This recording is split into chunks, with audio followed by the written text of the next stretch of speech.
Welcome to Platinum Property Training's podcast, where we will be talking about business, money, and let's not forget the economy, real estate, and bringing in real inspirations. These are people that are doing some great things in our world. Like, share, add this to your playlist, and subscribe. Keep track of our updates. Okay, you beautiful people, sit back, relax, let's listen, and let's get down to business. All right, so welcome back to Platinum's Properties podcast. And tonight we have a very, very special guest, an entrepreneur, great person, Platinum member. Lauren, you're very, very welcome. Platinum Property Training. Thank you so much, Paul. It's great to be here. Lovely stuff. So what we're going to try and do is going to try and dig into a little bit about you, a little bit about your life, a little bit where you're planning on going in the world of business. And then we'll most of all, we'll kick in about promotional your business. So a little bit about yourself, where you've come from, what you do. Sure. And yeah. Cool. Yeah, great. Thanks, Paul. It's great to be here. And great to be in the fabulous studios. I did a lot of training online with you, so it's really nice to be here. My name's Lauren. I'm a pharmacist by trade. And I run a startup company with my co-founder Badami, who's also a member of the Platinum Group. And we have a startup called Promotion Rewards. So our business is consumer rewards. We wanted people to feel that as a consumer they had a voice. So we reward you for your shopping wherever you go, and help brands that you see in supermarkets and pharmacies to better understand who you are as a shopper based on what you buy, and deliver you real value. So through offers that you then redeem post-purchase with the scan of your receipt. So we just wanted to make the shopping journey really easy for shoppers, and to help brands really understand who the customer was when they're distributed across so many different channels. Bit of an obscure, I suppose, path from pharmacy to startup technology. So we're actually both pharmacists, so that's a bit of a journey that we've been on. We were both studying in Trinity College, and throughout the pandemic, we engaged in a program that they ran there for student entrepreneurs called Launchbox in Trinity. Had a really bad idea. It won the competition. The bad idea won the competition. Always does. Yeah. Exactly. How we built this studio. Exactly. So I think maybe because we were a good team, we won the competition. But no, that's what started us really getting the bug for what it would be like to start your own business, to create something from scratch and see it through, and go through the process of scrapping designs and scrapping ideas, and just got really, really hooked on that. It was also really hard to be in healthcare during a pandemic, so that motivated us, I suppose, a little bit to do something different. So yeah, that's where that started. But I suppose I always had an interest in entrepreneurship. It's kind of in my family. Like my dad's an entrepreneur. My granddad started a business, which my dad's now managing director of. So it was always something that I wanted to. So there's a history of business in your family. Yeah, exactly. Yeah. Again, like when we talk about business, I absolutely love and adore companies. Yeah. I just love business. I'm probably one of them people that you or Bademi might subscribe drugs to calm down and like give him a little bit more of that. But that's all I do. So I love it. So I think the world of entrepreneurship definitely can be scary. How did you feel coming from the path you were on, like say, getting a good wage, then to the world of business? Did you get a big fright? Did you get a big shock? No, it's like, I suppose, especially from my parents' perspective, I'd studied 5 years to be, with pharmacy in particular, it's a very clear path. You study for 5 years, you become a pharmacist. You do dentistry, study for 5 years, become a dentist. So it's a very straight and narrow path that you would, I suppose, be expected to go on. And so to make the decision to forgo what would be a good salary coming straight out of college, in favor of pursuing something that you think can grow, it is definitely scary. The thing that I suppose softened it a little bit for us was the fact that with pharmacy we could work as we could be self-employed. So We worked as contractors. Basically, if you're a locum pharmacist, it basically just means you book your shifts through an app. So we used to work. Fantastic. Yeah, so we used to work weekends, say 22, 24 hours, Saturday and Sunday, and then Keep some cash flow coming in. exactly, yeah, just income. And then obviously we didn't have any money from the company. We were still building Get everything. you better get used to that. Yeah, exactly. Story of my life lately. But no, that's what kind of fund that, because we could do that on the weekends, it meant that we didn't have to give, I suppose, equity away so that we could pay ourselves, if that makes Yeah. sense. We didn't raise investment just to pay ourselves a salary. We waited until we had at least a minimal viable product before we went out to angel investors, because we could self-fund by working 7 days a week. Yeah, well, that's So, that, like, I mean, yeah. so in the world of business as well, and you say, you know, Mm. people say, "Oh, pay yourself first." I told you backstage earlier on that I still haven't taken a wage out of companies I owned. It's not to say I don't take expenses. Yeah. I haven't taken a wage. Yeah, because it's not there. Like, it physically wasn't there. So that's where I'm trying to say. I've been in business since I'm a kid. So I went straight from my plumbing and straight into business. Wow, yeah. So when you took that leap of jumping, say, from a good wage coming in, loads of time in college, like, who gave you the idea of saying, right, let's pull this together and go like big? Because it's quite big what you've done. Yeah. And how on a path of like scariness, how scared were you doing it? I think I don't want to sound bad saying this, but I think because we had such, like, I think both of us had an awakening during we had an 8-month placement coming, finishing up our 5-year degree. And it was really, really hard for me, I think, to coming, I think, especially from a family where there was entrepreneurship. I had worked in the family business during my summers, like yourself, as a kid, like, or teenager, like, and if you wanted to change something, you could make your voice heard and say, like, I think you could do this system better, you could file that better, or like whatever, and the change would be made.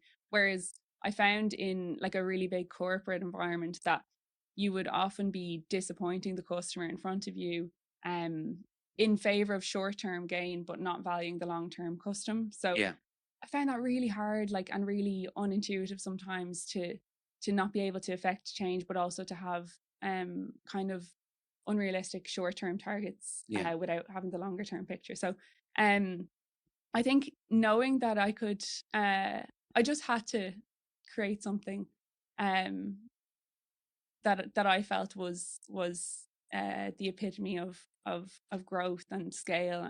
And I think that's why even in the startup world, a lot of businesses are business to business, where they sell from one business to another business. And we went into we do sell business to business, but a huge element of what we do is business to consumer, so the masses, basically.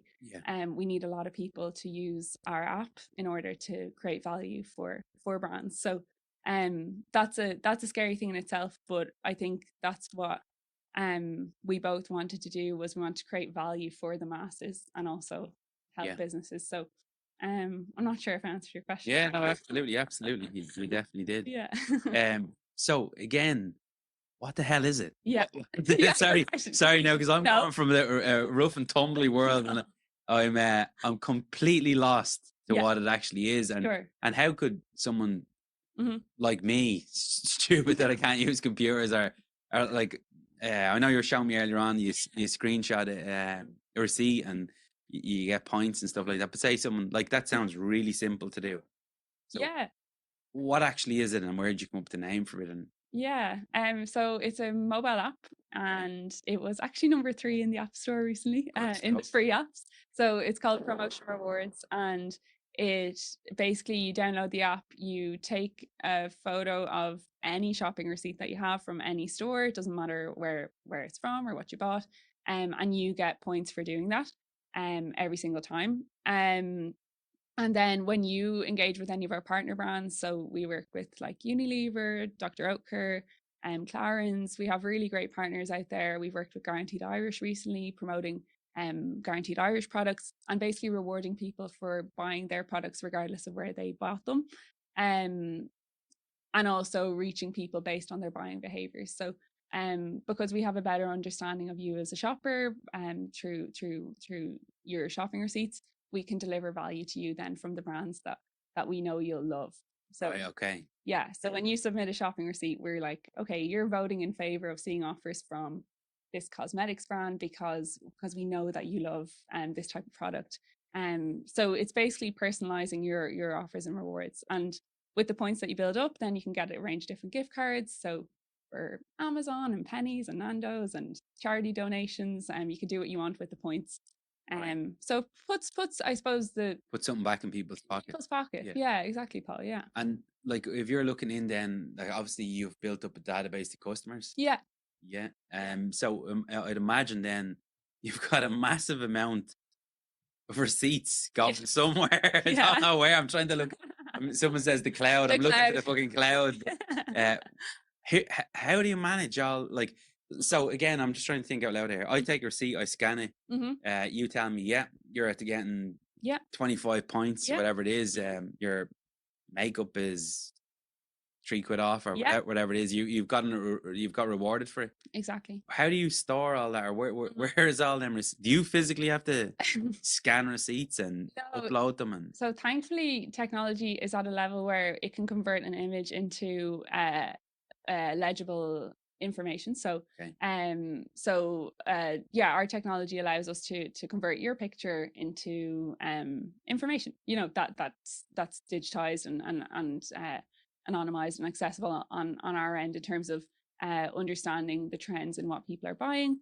And that's what helps us to allow brands to target people based on their buying behaviors the same way they would as an online business. You know, Yeah. you get advertisements and you know it's based on your buying Yeah. behaviors, but you know, to allow offline brands to really reach the right people as well. So in terms of the data, yeah, it's in the cloud and it's secure and everything. But it's all digitized, and all of our technology allows it to be processed pretty much automatically. We do some human verification just because there are people who like to upload things that aren't receipts, and as you can imagine, with anything at scale, like we've 50,000 people using the app now, so at anything at scale you get some interesting behaviors as well. So we have some human elements just for auditing purposes as well, and to make sure everything's above board. So if you have 50,000 up using the app now, and we're I think what do you have, about 6 million in this country? Yeah, something like that. So where's all the rest of these people that shop? Like, yeah. have you done research to see how many people shop on a weekly basis? Obviously, Yeah, there's a lot of kids involved here as well. But I mean, there's you still have a massive runway there. Yeah, to scale. Absolutely. We still haven't hit critical mass in Ireland for sure. Right. But thankfully we're now at a level where people have heard of us. So we work with a lot of we call them nano influencers. So people with anything from like say 3,000 to about 10,000 followers to promote our app and share that they can refer their friends and so on. And we used to reach out and they'd be like, what is this? Is this a scam? You know, like free points or free rewards. But now when we reach out or they reach out to us, they've already heard of us. So to us, that's a marker of that, you know, we're out there. But as you said, there's a long way to go, and there's a lot more we can do in Ireland to grow from that 50,000 to get more households and more people. So have you got like a sort of a number based on that? You say like we've targets did 200,000 or yeah, like for us, yeah. Or sorry, what would even 200,000 look for your, like say currently you're around 50,000 now. Yeah. What would 200,000 look for you to scale? Is that more teams, more people? Yeah, like with the team that we have now and with the technology that we have, thankfully we're able to scale pretty easily. Now we have all the infrastructure in place. So going from 50,000 to 200,000 wouldn't be wouldn't be a hurdle for us. It would be, you know, it's a natural progression now. Initially when we went from say 1,000 to maybe 5,000, we it was all systems, you know, go, and we had to adapt. Thankfully it was always fine on the side of the user, but we had to adapt our infrastructure and our storage and everything else to handle the volume that we were seeing. But no, we would be ready to scale, and you know, we want to go to the UK. So of course we would expand our team to make sure that we're giving the best customer service to our shoppers and to our brands as well. But in terms of our infrastructure, it's really strong and really robust. Right. Okay. Mm. So then, who is collecting all these rewards? Is it men or women? Oh yeah, good question. Yeah. Yeah, we have about 80% women on our platform, which Right. is representative of how budgets are managed in households, Yeah. statistically speaking. Women have 80% influence on how the household budget is spent, and that's just a statistic that's out there. So we're glad that I suppose our platform represents, you know, the voice of the who is managing that budget Yeah. out there, and particularly for our brands that they can reach the right audience. So yeah, that's who it's appealed to so far.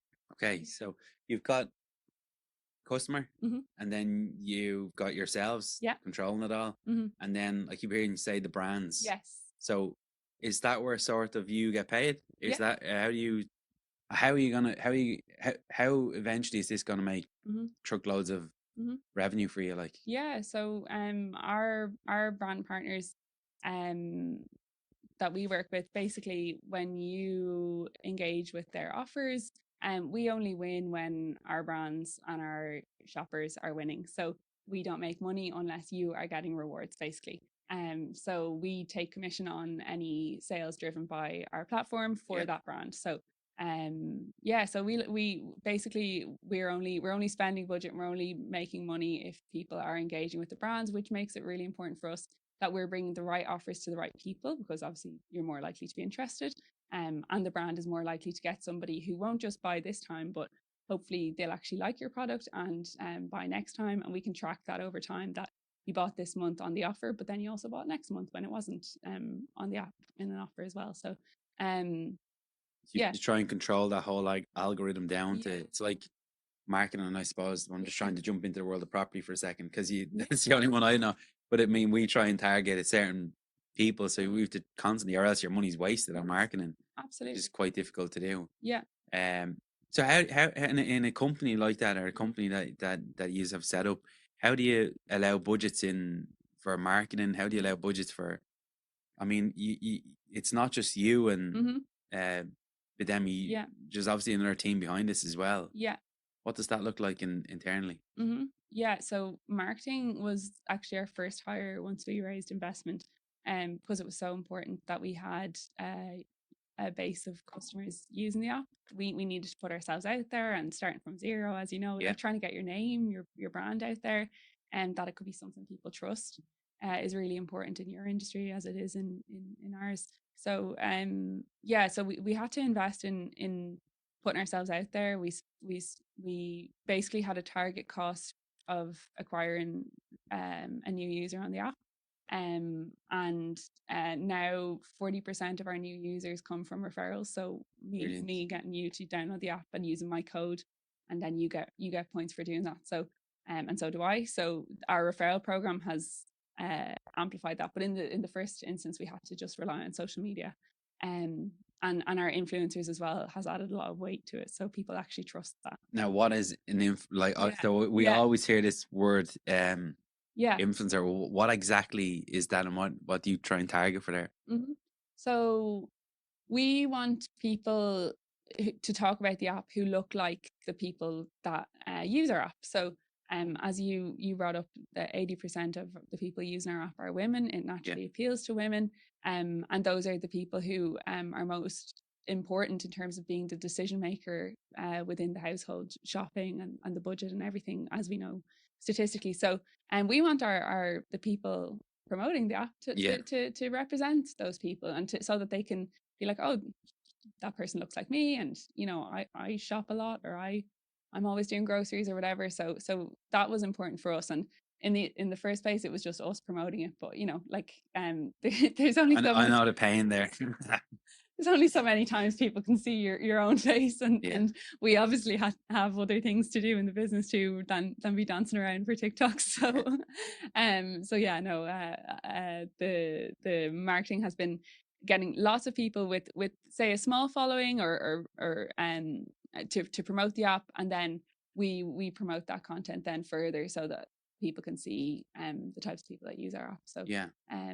yeah, that runs really well. And now we find actually people make their own content unprovoked or unsolicited, if you like, just because they have a referral code, and if people download using their referral code, They get more. they get more points. So we're not commissioning those posts at all. So to us, that's the definition of virality: is people talking about what you're doing without you asking them to. So yeah. And in a good way. In a good way, yeah. Yeah. God, yeah. That is the thing with companies, like God, yeah. several different companies. But again, you're branding in the company. You may allow someone else to come in, but I mean, if their branding is slightly different than you, you're like, hold on a minute, this is what I want, this is what you want, and I mean, that's in your space too. I'm sure it's the same. It's like protecting one of your kids at some time, and you have to really, if you're 100% behind your business, which you should be, you will lose a limb for it. So I mean, it takes up a lot of headspace, takes up a lot of time. Yeah, it's a lot of mindset fights with yourself. Yeah, but yeah, you have to protect it. So again, then, if we head into the space of someone getting these points, what does that actually look like? On let's say Tara buys makeup, because I know she does. These little boxes come to the house and they're scattered really quick. Her and Sarah disperse them, and there's like a big Wi-Fi. I'm like, what the hell's in that box? Now I know how much that little tube of shit is, and it might make your not a tube. but there's some coinage in that for you and for her back in return. So let's just say I'm just trying to get my head around this again. Sure. Let's just say I buy €100 worth of makeup every single month. You've now realized that I like Kiehl's, is it? Clarence, Clarence, and you send me more of that stuff, and I'm like, well, I'm gonna have another €50 this month. And I'm spending like 150 quid a month, which I think probably someone on makeup or whatever it is could spend very easily. What would that look like back for me? So say tonight I wasn't using your app, and now I downloaded it. I mean, what would incentivize me to do? Is it like 3 quid, 5 quid?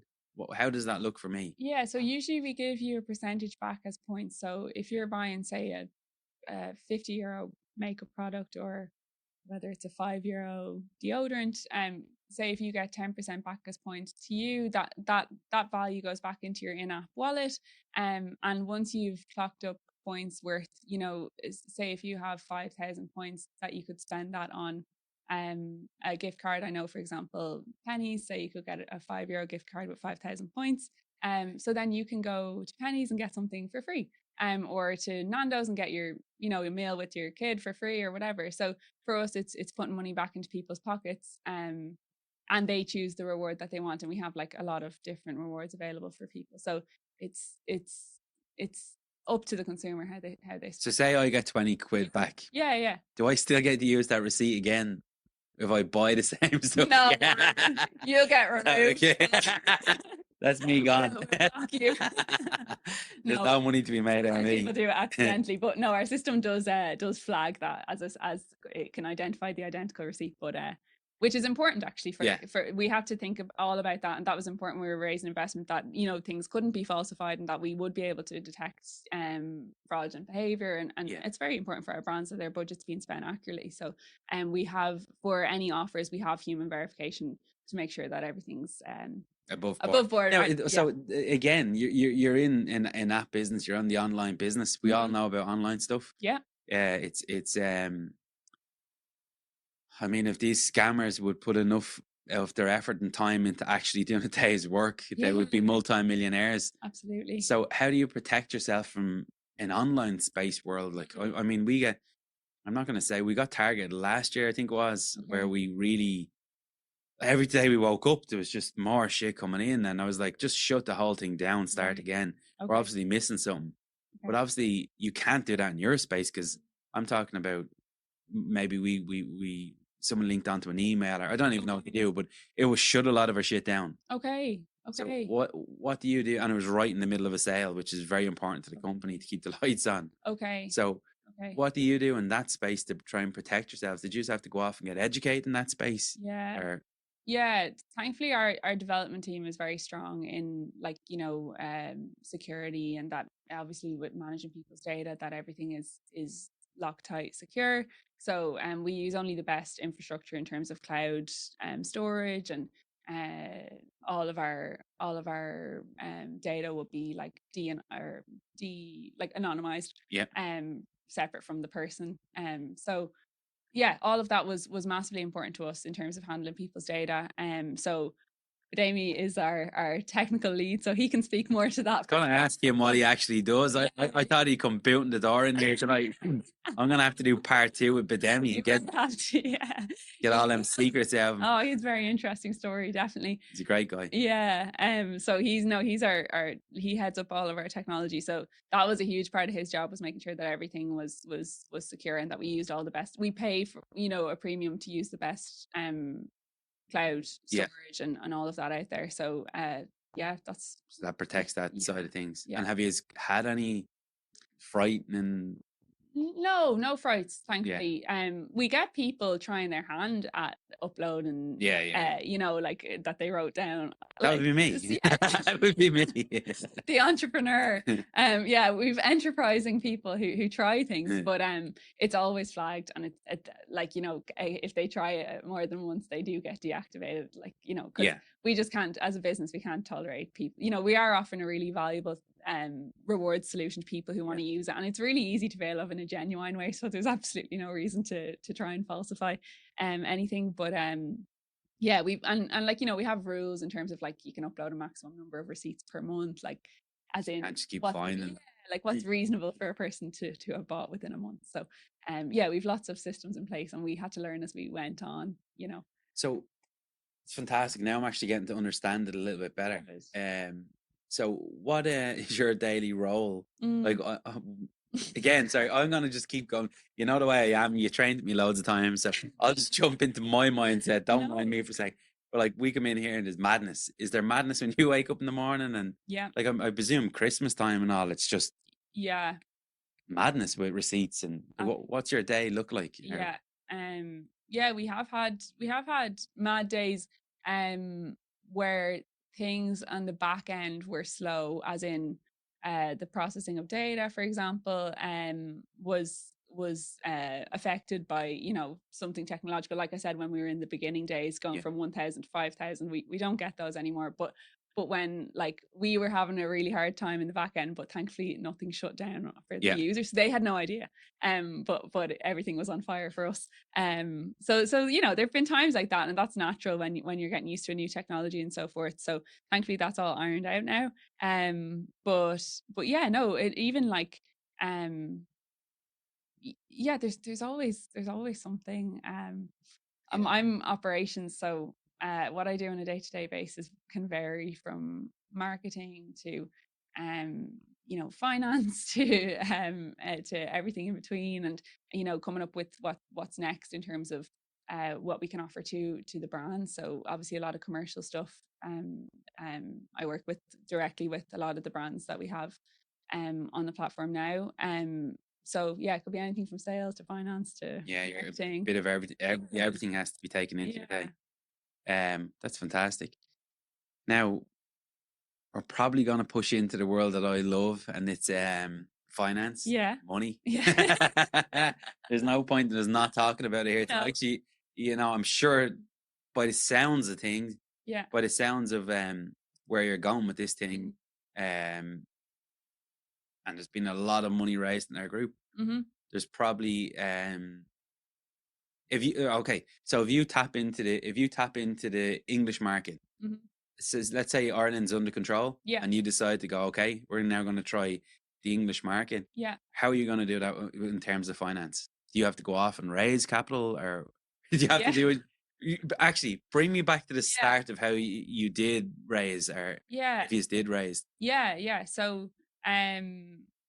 So when we were working our 7 days a week, we managed to build enough to pitch ourselves to angel investors. So we raised an early round, about 65 grand. when we just had that minimal viable product, and obviously weren't taking salary or anything from the company. So that helped us to build that into something that we could then get a small number of people using, so that we would have data to then pitch to venture capital investors here in Ireland. So that's what we were doing in 2021. Um, I also got a bit of grant funding. I did the New Frontiers program. You're supposed to use that stipend to pay yourself so that you're out of full-time work. We just put it into Feed the the app. beast. Yeah, feed the Yeah. beast. So yeah, and local enterprise as well. We got a little bit of feasibility study funding as well, which was really helpful at the time. So we just got funding from wherever we could get it so that we could build the initial product. And then come 2022, then we were ready to go out and raise our pre-seed round, which was we were aiming for 700,000. So Jesus yeah, Christ. in the end we raised 725. So that was through venture capital investors and Enterprise Ireland. That's some serious work. Yeah, it was. Yeah, I a know lot of how work. frightening it is to raise money, and that's another Yeah. scary night for you. So when we're raising money in the world of property, it's sort of rates, and you'd have an interest rate, you'd have a time. How does it look like in your world? Because I can't imagine these, like, your business isn't gonna grow. Like, sorry, how am I trying to put this? Your business needs time. Yeah. It just needs time, but it's massively scalable. Whereas, say in the property world, you buy a house, you fix it, you pay back your investor, everyone's done within 12-month period. Yeah. What does it look like for you, or what does a good investor look like for you? Yeah, that's a good question actually, because when we were raising, it was important to us. That initial round, a lot of people call that friends, family, fools. Yeah, anyone that listened to you. Anyone that listened to that round. But we actually were fortunate in the sense that we got connected kind of in a through the startup network that we're part of in Dogpatch Labs. We were in a co-working space there, and we just kind of randomly got connected to a couple of industry experts, I suppose, who weren't necessarily angel investors at the time, but they well, one of them was, but the rest of them were just really kind of doing really well in their sector. So in like advertising, media, they knew about consumer goods brands, and they knew what it was that you know that they're looking for. And they thought we had something really promising. So so that allowed us to raise money from for that kind of small amount of money first. And sorry, am I answering your question? Yeah. So the funding journey. So say like the big chunk that you raise to get up going. Yeah. How does that look like for an investor for in that type of space? Mhm. Is that like, I don't know, like is in 6 years, like 5 years you get they get repaid, or are they just are they simply looking at the two entrepreneurs and going, okay, I want these on my portfolio, I want these on my book? Like, what way does it work in that space? With really early stage investors, I think the team is really important. Yeah. And that's what we've learned, and that's what we've been told. And it was all new to us as well at the start. So, you know, being able to see what these entrepreneurs are like, what credibility they have, and I think people really backed us as a team. Like we were in college together, so we knew each other for a really long time, and had been working on the company for the guts of 2 years before we went out to try and so we knew everything that any question that any investor could have asked us about the industry, we knew the answer, you know. So we mightn't have solved it yet, but we knew how we could and would solve it. And did they really push, like, do these type of investors like really like in same again in the property world, they'll grill you, and they'll like they're giving you money at the end of the day, and that's usually their families or their, you know, maybe their investments money. So in that world again, did they really grill you in the boardroom setting? And no, definitely. Like we would have prepared like a presentation including everything about like you know, everything from what we saw as being the problem in the industry, you know, that brands couldn't connect directly to their customer when they're selling through all these different channels. You know, the size of the market that we were gonna tackle, how much money we could make. All we had done financial projections, everything like really thoroughly. And going through some of those programs, like the government ones, the New Frontiers and so forth, was actually really helpful. some fantastic people Yeah, involved in there too. yeah, and they grill you in the program. So, yeah, fantastic people is right, definitely. They grill you. So you every 2 months you basically have a boardroom where they absolutely tear your business apart in the best way possible, and like you leave the room shook, or the online room at the time it was because of the pandemic, but yeah, you leave the room like, oh my God, I don't know anything about this, which forces you to then address the holes in your plans, or so I think investing in your time and educating yourself before you put yourself in the position where you're going to be pitching to people is massively beneficial. Yeah. Like just yeah, just constantly keep talking about the business, because then you get more questions, and Yeah. tell anyone who'll listen about it. Yeah, Like well, I know you do that as well. Yeah, I'm really go psychopathical because again, if you get in front of an investor, and we were talking about this earlier on, Yeah. you get in front of an investor and you aren't prepared. Mm. I really spend a lot of time listening to Dan Pena. He's business, business, business. Like I have to go to sleep listening to him. Okay. I'm constantly listening to different strategies in the world of business and different ways of, but a lot of his stuff lays to finances and how you prepare yourself going into meetings, how you act in the meeting, you know, whether you shut the meeting down yourself, whatever you have to do. Like at the end of the day, if you get the cash to get your business to go, that's what it's about. So the reason why I asked you at the very start as well, when you came from the world of working for someone, Yeah. and you go into the world of business, it's like it can be doggy dog. Mm-hmm. So you mentally, well, again, I'm speaking for myself here. You physically and mentally have to prepare yourself to get beaten. Yeah. Like mentally beaten, and nobody else is gonna back your corner. So it's your preparation and your time. But so again, when you're going to get this investment, how did you feel at the time? Did you think you were ever going to get in around?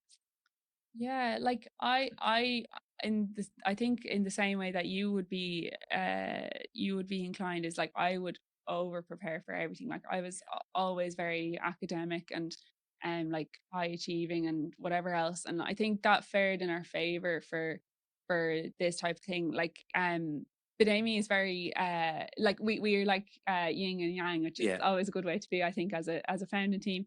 But like he's like so good off the cuff, and he could definitely wing it and do really well. But then I always found that for me, what works well for me psychologically and just feeling confident going into the room is being extremely over prepared and thinking of like 100%. absolutely everything and documenting it. So I'll write it down. I won't use notes in the meeting, but I feel I have to have it written down so that it's like logged in my brain. And that's how I did all my study and everything else. And it works for me, and I still do it. Even in the world of investment, preparation is key. Absolutely. Like I'd be asking myself the same questions over and over and over. And then I'd be trying to pull up questions that are going to come in. Yeah. Because especially if you step out of your shoes, because someday you're going to be an investor to a startup. Yeah. A different you naturally will. Yeah, yeah. But again, if you step into their shoes for a second, like if I'm giving someone money, I'm grilling them son of a bitches. And again, if I feel for 1 minute that they're incompetent, or I feel that they're a little bit wavy, or they bolt under a bit of pressure that I may have put them under, they're just simply not getting the money. Because I think in the world of business, stuff will happen, and everyone needs to man up and push forward and lead. Yeah, and I think like it's okay to not be an extroverted type in business. Like in the world of startups, and maybe you see it in property as well. I'd say you definitely do, because I've seen a lot of videos from like UK properties and stuff. And there's a lot of I suppose like show, and then kind of nothing. It's all smoke and mirrors. Yeah. Like that happens in every industry.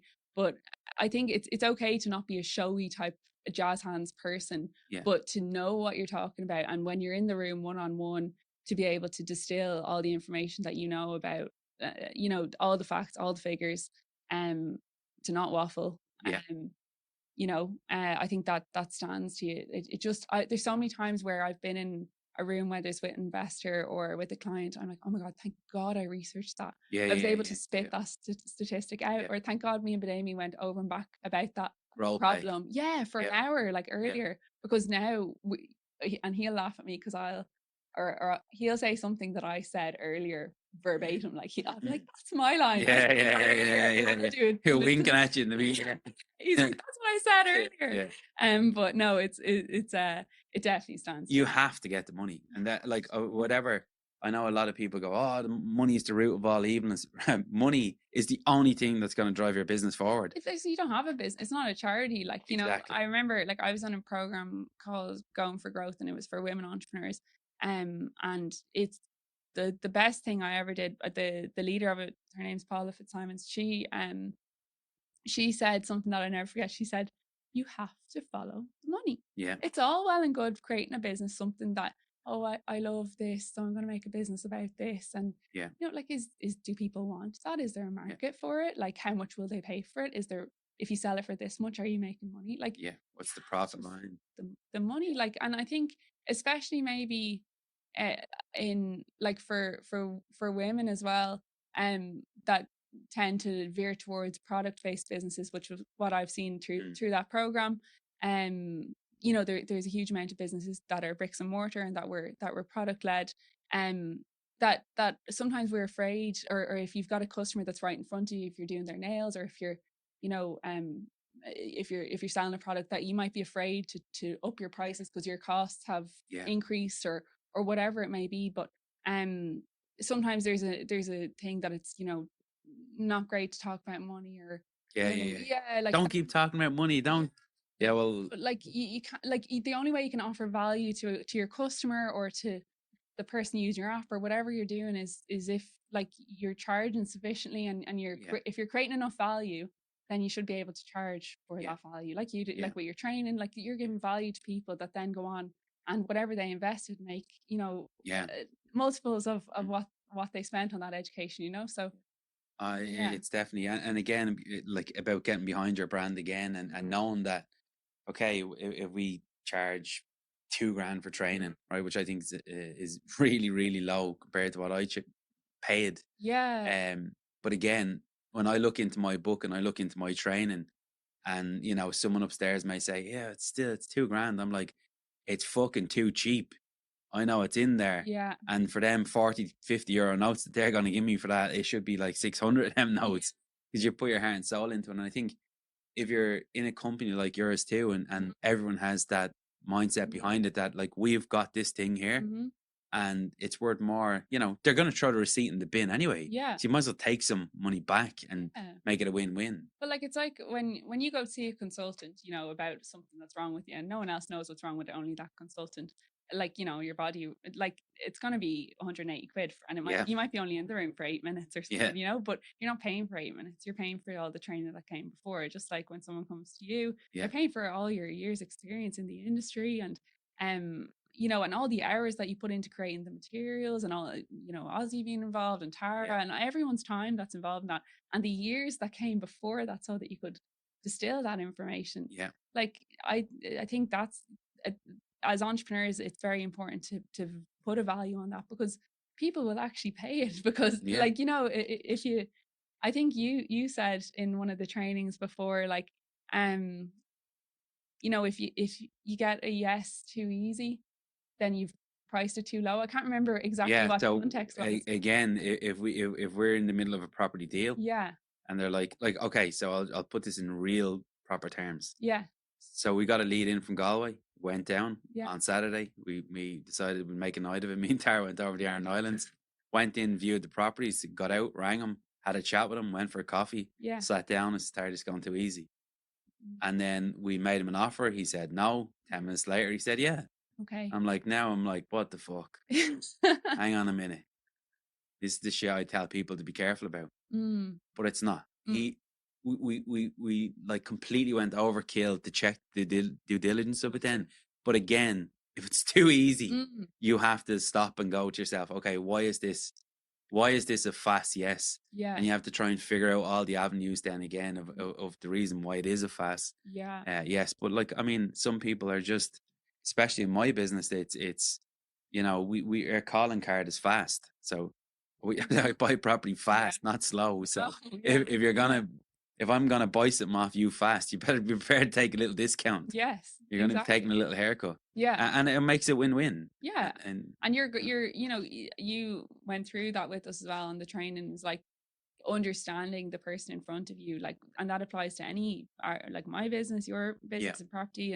And like, if you've taken, instead of you coming into a room as, like, because it's all sales, everything is yeah, sales, coming into the room and speaking at someone and saying, I yeah, can do this and I can offer you that and whatever. Like, I know that you go into the room and you don't say anything, yeah, yeah, that you yeah, yeah, yeah, listen yeah, yeah, and you let them keep yeah, talking and yeah. talking, so that you know who's in front of you and what their You've situation. listened to me very, very well.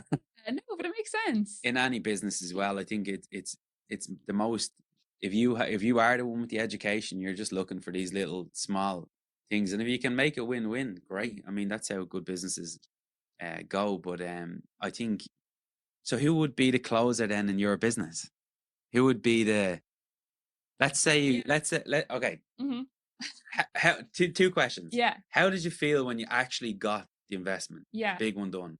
And then who would have been the person in the company? Well, it's you and Bademi, and I know you have a staff underneath you then. Mhm. Well, who would the one have looked at each other and say, Mhm. let's go? Who is it, you or is it him? Um, Who's the closer of the business? I would say, well, in terms of clients, we both work with clients, but in terms of when we were raising investment, um, I'd say Bademi is our hard negotiator. Okay.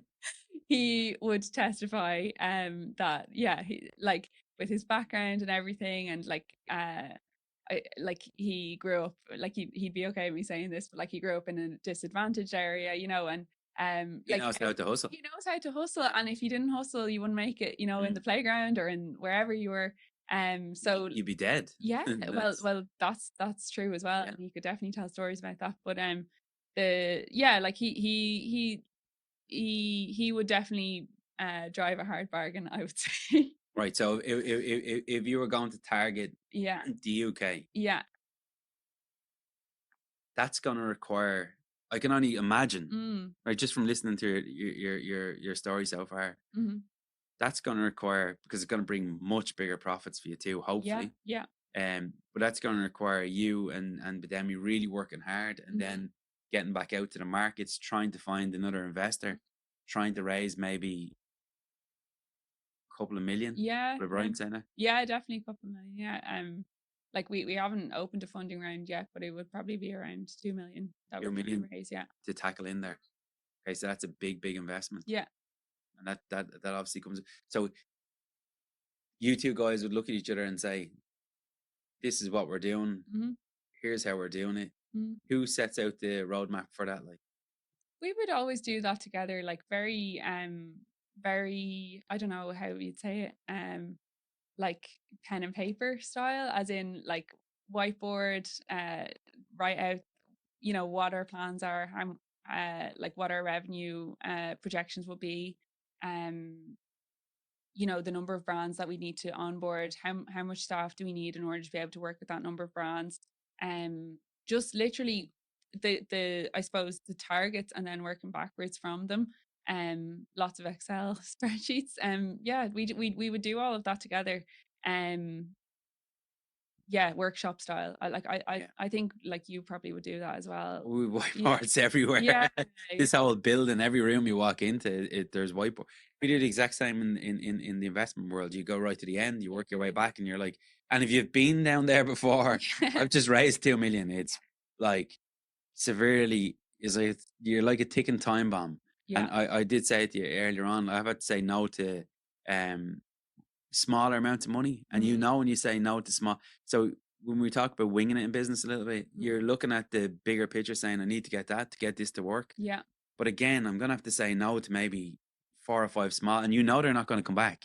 They're going to be rightly pissed off.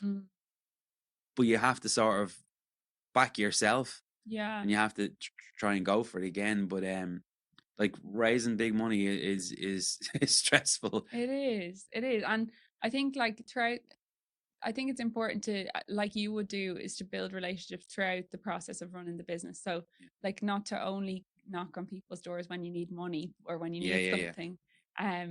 but to let them know like that how the business is going, and that they'd have a vested interest in in wanting updates. They Yeah. just think you're a good team, like they like you as people, and they like the business that you're trying to build. um like that's always been how we've approached things and maintaining relationships with people, because it's all people, everything in 100%. business. Yeah. Yeah. All relationship building. Yeah. And yeah, it's a good point as well. I'm so again, if you have decided that you're doing this, have you decided you're doing this for certain the second round? Yeah, like that, to grow internationally, we would need to raise more funding for sure. Um, just to establish ourselves in terms of like having built, a substantial user base that can drive results for brands now that we will continue to build on. But also to build, a reputation for ourselves in the UK. We'd be starting from, we have some brand recognition in the UK. We've influencers who are Yeah. interested. They're asking us if are you in the UK yet, um and that's great to hear. But yeah, we would need to build out our Yeah. base of shoppers, And it's yeah. probably the same mentality as I have as well with raising fine. If you're looking for it for tomorrow, you're not going to get Mhm. it. You start talking about that shit now with 6 months. Yeah. Me, oh, well, all in all, I think probably, not that I went for it to kill at the start, but probably to raise the 2 million probably took me 2 years, mentally, because there wasn't too many other people that wanted to do this. How So did you get to that then? to raise it, Yeah, like as in, I suppose mentally, but also like, had you, but 2 years before, had you got enough people in your network, or did over those 2 years did you build up more people? so we trialed and tested a few Yeah. times, and then smaller bits worked, and then we Mm, got offers of like say 500,000, okay. and I was like, well, Wow. 500,000 isn't going to buy me much. Yeah. It's not going to buy me 10 houses, and you need a flow of houses. Mm-hmm. So I told you there today, we picked up a new set of keys again today. Yeah. It's not even, used to get a great buzz out of it. Now I'm like, just grab the keys, and it's a system now No. again. It's a little bit, I don't know, Clinical. a little bit clinical now. Yeah, I'm not getting as much fun out as I Yeah. did. But so we trialed it and tested it. We done a Mm, couple of little small raises, mhm. but again, it's all relationship building. So Yeah. when you see me putting stuff into groups, and you see Mm, me advertising or online or late nights here in the office chopping up videos, mhm. there was one goal in mind and one Yeah. only. That was 2 million. Yeah. And then our 2 million that we raised, we told our investors, which Yeah. Yeah. I I told them very clearly, Yeah. this, I'm gonna stack this thing out, which I think there's maybe a couple of 100 grand still left in the pot. So, Wow.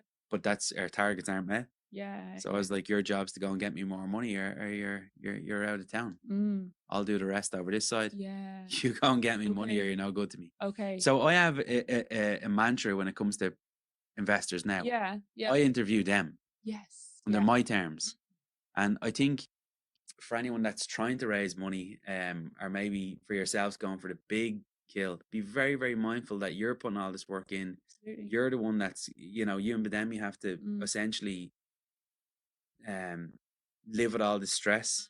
The investor, again, you don't go around like, I most certainly don't go around with a begging bowl. no. I'm like, there's a couple of you guys and there's one of me. Yeah. So I literally interview them to see can I work with them, because it's definitely not going to be all plain sailing. No. There's going to be a couple of them that you might have to bring back some bad news. Yeah.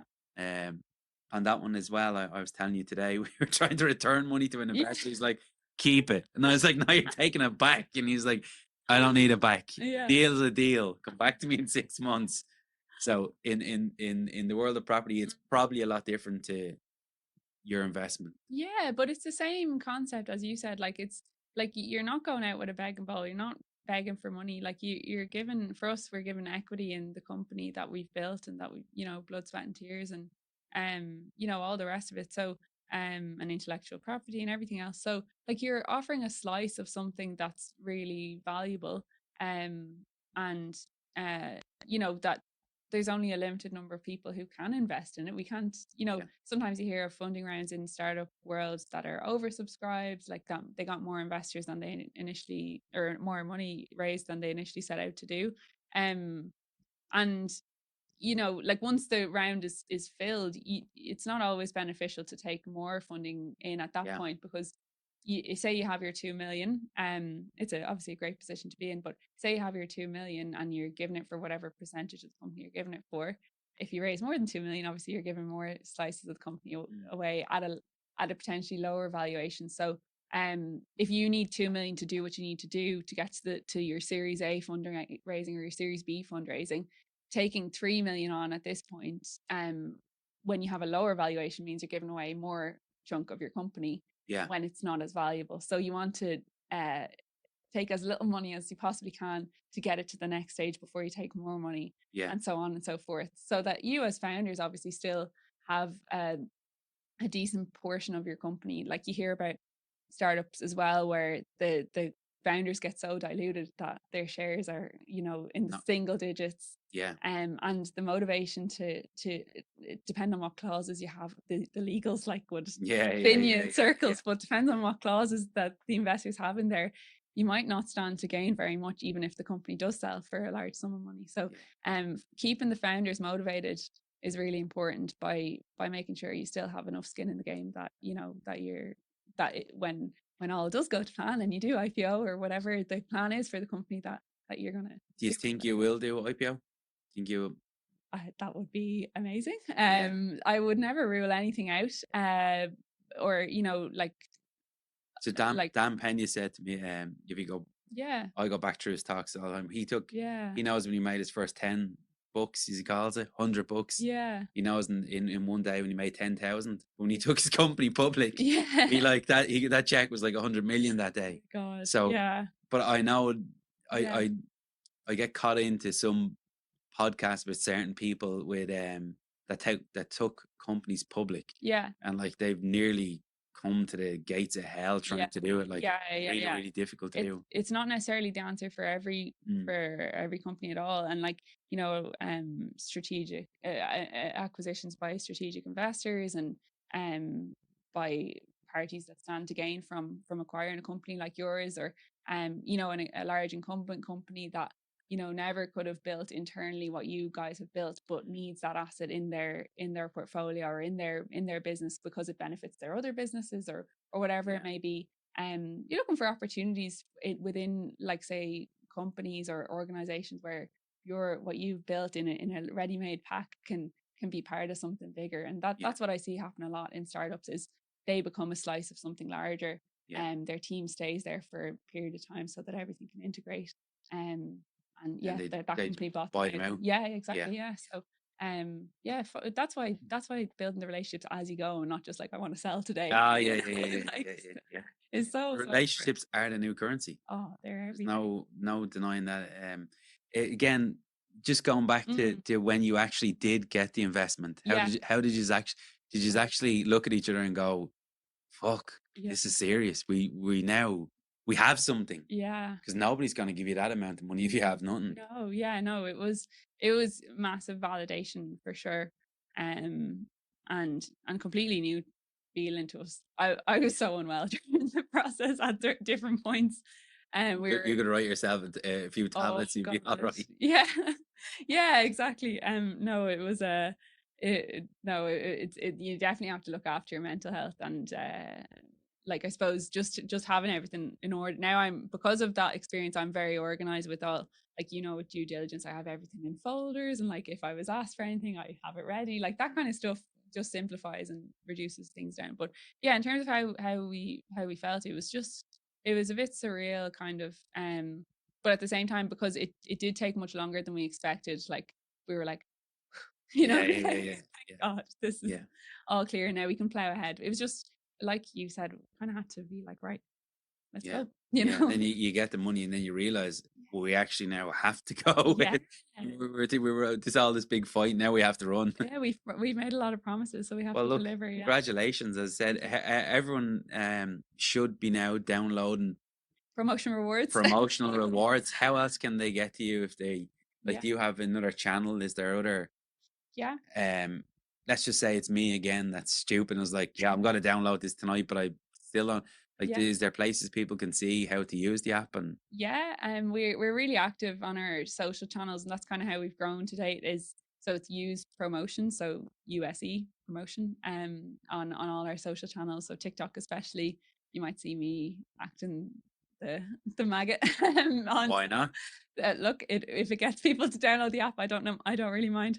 But yeah, that's kind of where you'd find us. And then if you work with a consumer good brand, you know, any brands that are in supermarkets or pharmacies, or if you own a chain of restaurants or whatever, and you'd like to get in touch with us about how you could drive new people to buy your products or go to your restaurant or whatever it is, get in touch with me, and I'll see how we can help you, and Yeah. what we can do to help grow your brand. And You know? I'm just jogging my memory back to actually our group that you're in. Yeah. We have got very, very successful.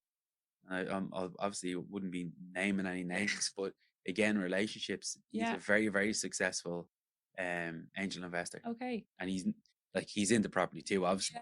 Yeah. But Yeah. his gig is finding companies that need Mm. his help, Yeah. his scalability help, and what he's really, really good at doing is identifying these companies and then putting the right funding in behind them and Yeah. getting them to grow. Yeah. So over your last, and we'll probably wind down with this one. Yeah. Have you any regrets? Anything that you would maybe look back at, learn and turn Yeah. and say, well, you know, over the last 3 years, well, I wouldn't worry about that again, or I wouldn't worry about this again, or maybe I would have done this now faster. Whatever you're going to do with the UK stuff, it's going to be much quicker than Yeah. you know your last fundraise. Yeah. I would say like more on a personal level, to be less serious, like as in not less serious, but maybe to Play around on TikTok a bit more. no, I think like to just kind of look up for a second and realize that you're like what you're doing well, and like um also the thing that I maybe alluded to earlier with the spoken mirrors is that like there's a lot of companies out there that um put on a good show, or like, you know, people that talk a good talk, that might be Yeah, startup founders. You might be comparing yourself, whether it's in property or whether it's in startup land. we get them all the time as well. Like, you know, keep your blinkers on, and sometimes people will come along as well with, you know, you get a ton of advice, and some of it is so helpful, but others of it would be, you know, obviously they might have only heard about your business 10 minutes ago, and they're in Yeah, a position where they might be mentoring you or whatever, but to take things on board obviously, and listen to people, and all the rest of it, but just to kind of remember that maybe that because you've invested so much time in your business, to go with what you know as well, and to mm, trust your gut instinct too. mm. um yeah, like that, just because somebody's maybe in a higher position, perceived position of power, or has 20 years experience in something, nobody knows your business like you do. So take what Yeah, they've said and listen to it, and see where it might apply, but also be okay with discarding some advice, because yeah, yeah, if I only heard about a business 10 minutes ago, I couldn't give really good advice either. So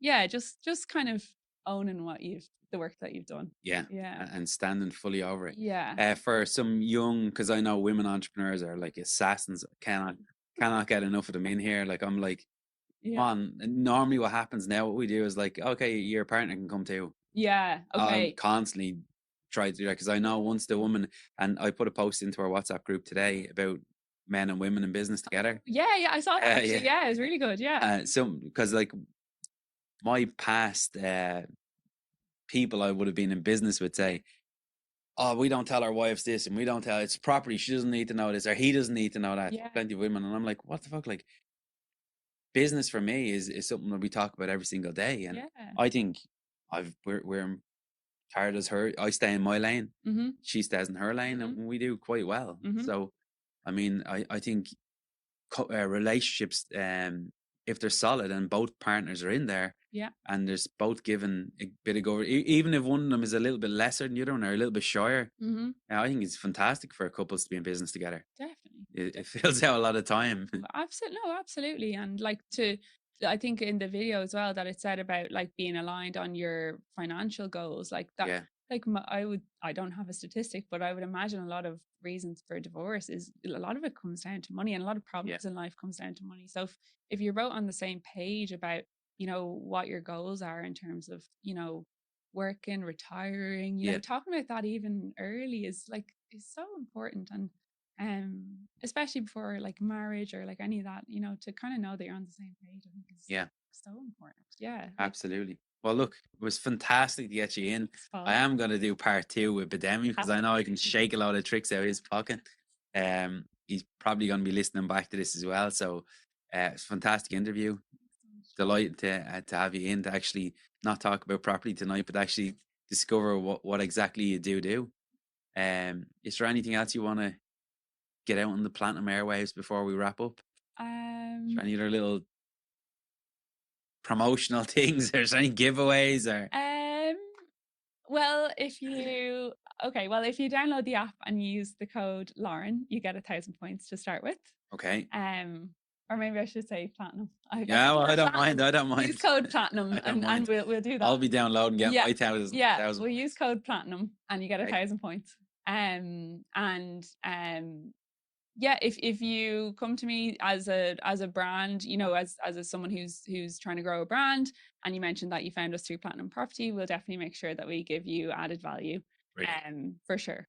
Lovely stuff. Yeah, we love being part of the network, and it's been fantastic. And definitely, if you're thinking about training in property, Platinum are 100% the way to go. I've learned so much, and I haven't started my property investing journey yet, but it's something that I'm really interested in. I think as a woman and as an entrepreneur, that it's really good to think about your own financial future, and Platinum is a really safe and empowering place to explore that, no matter what stage of the journey you're at. So I definitely. And there's a lot of business owners as well, but like the trend that I always see is we've got a lot of business owners in as well that have really good businesses, and then they put their money into property. And I think that's the I won't say new upcoming because it's around years, but it's great because I get to listen to their companies too, because I'm really interested in companies. Yeah. If I'm not buying and selling the house, I might be buying and selling the company. Yeah, exactly. Well, listen, it was a great interview, and